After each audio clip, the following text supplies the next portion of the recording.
നമസ്തേ. ഇപ്പോൾ BJP ജനപ്രതിനിധികളുടെ സത്യപ്രതിജ്ഞ കോടതി അസാധുവാക്കിയല്ലോ. കാരണം അവർ ഭരണഘടനയിലെ മാതൃകാ വാചകത്തിൽ നിന്ന് വ്യതിചലിച്ച് ഒരു പ്രത്യേക ദേവതയുടെയോ ഭാരത മാതാവിന്റെയോ പേരിൽ സത്യപ്രതിജ്ഞ ചൊല്ലിയെന്നാണ് കോടതി കണ്ടെത്തിയത്. കോടതിയുടെ നിലപാട് ലളിതമാണ്. ഭരണഘടനയും നിയമവും അനുവദിക്കുന്നത് രണ്ട് വഴികളാണ്. I swear in the name of God അല്ലെങ്കിൽ ഐ സോളംലി അഫേം. എന്നാൽ ഇവിടെ നമ്മൾ ഹിന്ദുക്കൾ ഒരു ചോദ്യം ചോദിക്കേണ്ടതില്ലേ? ഈ ഗോഡ് ആരാണ്?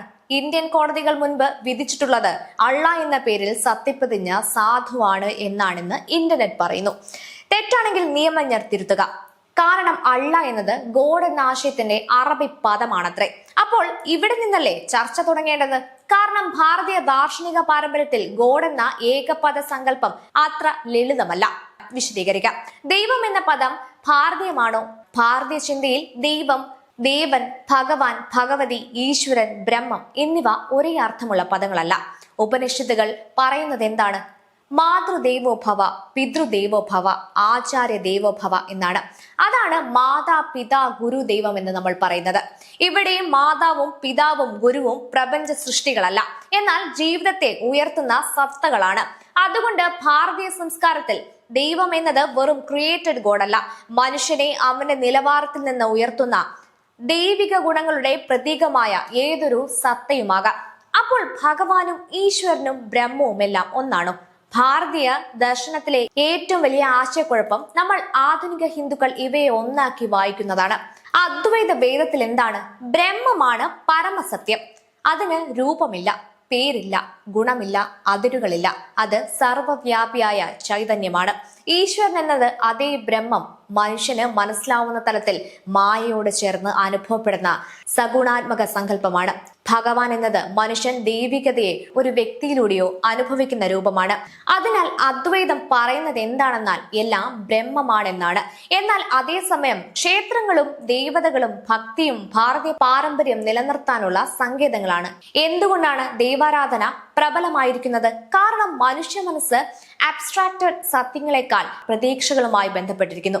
അന്ധമായ ബ്രഹ്മം എന്ന ആശയത്തെക്കാൾ കൃഷ്ണൻ, ശിവൻ, ദേവി, അയ്യപ്പൻ എന്നീ ദേവതാ സങ്കല്പങ്ങളുമായും അവയുടെ പശ്ചാത്തല കഥകളുമായും മനുഷ്യന് മാനസിക ബന്ധം സ്ഥാപിക്കാൻ എളുപ്പമാണ്. മനഃശാസ്ത്രപരമായി നോക്കുമ്പോൾ ദേവതകൾ മനുഷ്യന്റെ ഭയം, പ്രതീക്ഷ, ധൈര്യം, സ്നേഹം, ആത്മനിയന്ത്രണം എന്നിവയെ ക്രമപ്പെടുത്താനുള്ള ഒരു പ്രതീക ഭാഷയാണെന്ന് കാണാം. അതുകൊണ്ടാണ് ബ്രഹ്മത്തെക്കുറിച്ച് ഏറ്റവും ആഴത്തിൽ ചിന്തിച്ച ശങ്കരാചാര്യർ പോലും ക്ഷേത്രങ്ങളും സ്തോത്രങ്ങളും ആരാധനയും നിരസിക്കാതിരുന്നതും പലതും രചിച്ചിട്ടുള്ളതും. നമ്മൾ മലയാളികൾക്ക് ഏറ്റവും ലളിതമായി പിന്തുടരാൻ സാധിക്കുന്ന ശ്രീനാരായണ ഗുരുവും ചട്ടമ്പി സ്വാമികളും ഉൾപ്പെടെയുള്ള നവോത്ഥാന ആചാര്യന്മാരും അറിവാണ് ഈശ്വരൻ എന്ന സിദ്ധാന്തക്കാരും ഒപ്പം മനുഷ്യ മനസ്സിന്റെ ആശയങ്ങൾക്കായി ദേവതകളുടെ ഉപാസനകളെ പ്രോത്സാഹിപ്പിച്ചവരുമാണെന്ന് കാണാം. അവരുടെ മാനസിക ആവശ്യം പ്രധാനമായും ആനന്ദത്തിലായിരുന്നു. ഇത് കൃത്യമായി മനസ്സിലാക്കിയത് കൊണ്ടാണ് നിരീശ്വരവാദികൾ വരെ ഗുരുവിന്റെ ശിഷ്യന്മാരായി ജീവിച്ചത്. അപ്പോൾ ഹൈക്കോടതിക്ക് ക്ഷേത്ര ദേവത വ്യക്തിയാകുന്നത് എന്തുകൊണ്ട്? ഇന്ത്യൻ നിയമം ക്ഷേത്ര ദേവതകളെ ജൂറിസ്റ്റിക് പേഴ്സണായി അംഗീകരിക്കുന്നു. അവർക്ക് സ്വത്ത് കൈവശം വെക്കാം, കേസിൽ കക്ഷിയാകാം, എന്നാൽ സ്വയം പ്രവർത്തിക്കാൻ കഴിയില്ല. അതുകൊണ്ടാണ് നിയമം അവരെ പെർപെക്ച്വൽ മൈനറായി കണക്കാക്കുന്നത്. ഇവിടെ ശ്രദ്ധിക്കേണ്ടത് കോടതി തന്നെ ദേവതയെ ഒരു നിയമപരമായ വ്യക്തിയായി അംഗീകരിക്കുന്നു.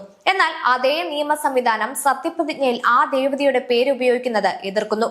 കാരണം നിലവിലെ നിയമം എങ്ങനെയാണ്? കോടതിക്ക് പുതിയ നിയമം നിർമ്മിക്കാനാവില്ല. അത് ചെയ്യേണ്ടത് നാം തിരഞ്ഞെടുത്ത് വിട്ടവരാണ്. ഇപ്പോൾ യഥാർത്ഥ പ്രശ്നം എവിടെയാണെന്ന് മനസ്സിലായിട്ടുണ്ടാകും. പ്രശ്നം ദേവതകളുടെ പേരിലല്ല, അത് ഇന്ത്യൻ ഭരണഘടനയിലെ സത്യപ്രതിജ്ഞ ഭാഷയുടെ ദാർശനിക അടിത്തറ പൂർണ്ണമായും ഭാരതീയമല്ല എന്നതിലാണ്. ഗോഡ് എന്ന ഏകപദം എബ്രഹാമിക് മതങ്ങൾക്ക് വ്യക്തമാണ്. പക്ഷേ അദ്വൈതത്തിന്, സാഖ്യത്തിന്, യോഗത്തിന്, ശൈവത്തിന്, വൈഷ്ണവത്തിന് അത് മതിയോ? ഒരു മുസ്ലിമിന് അല്ലാ ഗോഡ്, ഒരു ക്രിസ്ത്യാനിക്ക് ഗോഡ് ഫാദർ. പിതാവും പുത്രൻ യേശുവും പരിശുദ്ധാത്മാവും ഒരു ദൈവത്തിന്റെ 3 സത്തകളാണ്. അതിനാൽ യേശുവാണ് ദൈവം എന്ന് പറയാം. പക്ഷെ അദ്വൈതിക്കോ? ബ്രഹ്മം, ഈശ്വരൻ, നാരായണൻ, ശിവൻ. അപ്പോൾ ഗോഡ് എന്ന് പറയുമ്പോൾ ഏതാണ്? ഭരണഘടനയിലെ ഗോഡ്? ആരുടെ ഗോഡ്? ഇത് ഭാരതീയരുടെ ദൈവം എന്ന വാക്കിന്റെ നിർവചനമല്ല.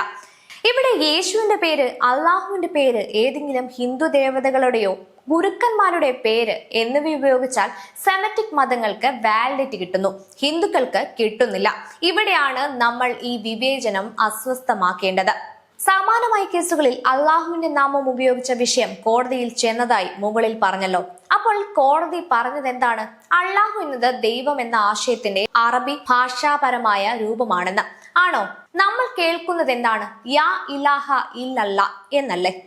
അള്ളാഹു അല്ലാതെ മറ്റൊരു ദൈവമില്ല എന്ന്. അപ്പോൾ ദൈവം എന്ന ആശയത്തിന്റെ അറബി പദം എന്താണ്? ഇല്ലാഹ. ഇല്ലാഹയുടെ നാമത്തിലാണോ മുസ്ലിങ്ങൾ പ്രതിജ്ഞ ചെയ്യുന്നത്?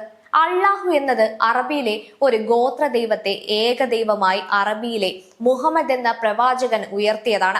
എന്നാൽ ഇന്ത്യൻ കോടതിയിൽ അള്ളാഹു എന്ന വ്യക്തിനാമവും യേശു എന്ന വ്യക്തിനാമവും ആ മതദർശനങ്ങൾ അനുസരിച്ച് ദൈവമായി അംഗീകരിക്കുന്നു. എന്നാൽ ഹിന്ദുക്കൾക്ക് മനുഷ്യനെ അവന്റെ നിലവാരത്തിൽ നിന്ന് ഉയർത്തുന്ന ദൈവിക ഗുണങ്ങളുടെ പ്രതീകമായ ഏതൊരു സത്യമാകാം. ഈ ദൈവം എന്നത് നമ്മുടെ തന്നെ കോടതിയിൽ അംഗീകരിക്കുന്നില്ല. ഹിന്ദു സംരക്ഷകർക്ക് ഇതിൽ യാതൊരു വിഷമവുമില്ല. അവർ നിയമം നിർമ്മിച്ചാലല്ലേ കോടതിക്ക് അത് എടുക്കാൻ പറ്റൂ. സത്യപ്രതിജ്ഞ ചെയ്തവരെ സംബന്ധിച്ച് അവർക്ക് ശ്രീനാരായണ ഗുരുവും മറ്റ് ദേവതകളുമെല്ലാം ദൈവങ്ങളാണ്. അതൊക്കെ ഗോഡ് എന്ന ആശയത്തിൽ വിവിധ രൂപങ്ങൾ തന്നെയാണ്. ഭാരതം ഒരു സെക്യുലർ രാഷ്ട്രം മാത്രമല്ല, ഇത് ലോകത്തിന്റെ ഏറ്റവും പഴക്കമുള്ള ദാർശനിക സംസ്കാരങ്ങളിൽ ഒന്നിന്റെ അവകാശിയുമാണ്. അപ്പോൾ ഒരു ഭാരതീയ സാമാജികൻ സത്യപ്രതിജ്ഞ ചെയ്യുമ്പോൾ അവന്റെ ദാർശനിക പാരമ്പര്യത്തെ പ്രതിഫലിക്കുന്ന ഭാഷ തിരഞ്ഞെടുക്കാനുള്ള അവകാശം ഇല്ലാത്തത് എന്തുകൊണ്ട് എന്ന് നമ്മൾ കോടതിയോടല്ല, നിയമം നിർമ്മിക്കാൻ ഉത്തരവാദിത്തപ്പെട്ടവരോട് ചോദിക്കേണ്ടതുണ്ട്. ഒപ്പം ഭരണഘടനയിലെ ഗോഡ് എന്ന പദം യഥാർത്ഥത്തിൽ ഒരു മതനിരപേക്ഷ പൊതുപദമാണോ എന്നും ചിന്തിക്കുക. അതോ അത് ഭാരതീയ ദാർശനിക വൈവിധ്യത്തെ പൂർണ്ണമായി ഉൾക്കൊള്ളാൻ കഴിയാത്ത ഒരു കൊളോണിക്കൽ നിയമഭാഷയുടെ അവശിഷ്ടമാണോ? ആയിരക്കണക്കിന് വർഷങ്ങളായി ബ്രഹ്മം, ഈശ്വരൻ, ദൈവം, ദേവൻ, ഭഗവതി, ഭഗവാൻ എന്നിങ്ങനെ അതിസൂക്ഷ്മമായ ആത്മീയ ആശയങ്ങൾ വികസിപ്പിച്ച ഒരു സംസ്കാരത്തിന് ഇന്നും ഒരു സത്യപ്രതിജ്ഞയിലെ ഗോഡ് എന്ന വാക്കിന്റെ അർത്ഥം കടം വാങ്ങേണ്ടി വരുന്നത് ലജ്ജാകരമാണ്. അതും ഹിന്ദു സംരക്ഷകർ എന്ന് അവകാശപ്പെടുന്നവർ ഭരിക്കുമ്പോൾ അവരുടെ സാമാജികരുടെ ഭാരതീയമായ സത്യപ്രതിജ്ഞ അസാധുവാകുന്നത് അതിലേറെ ലജ്ജാകരമാണ്, അപമാനമാണ്.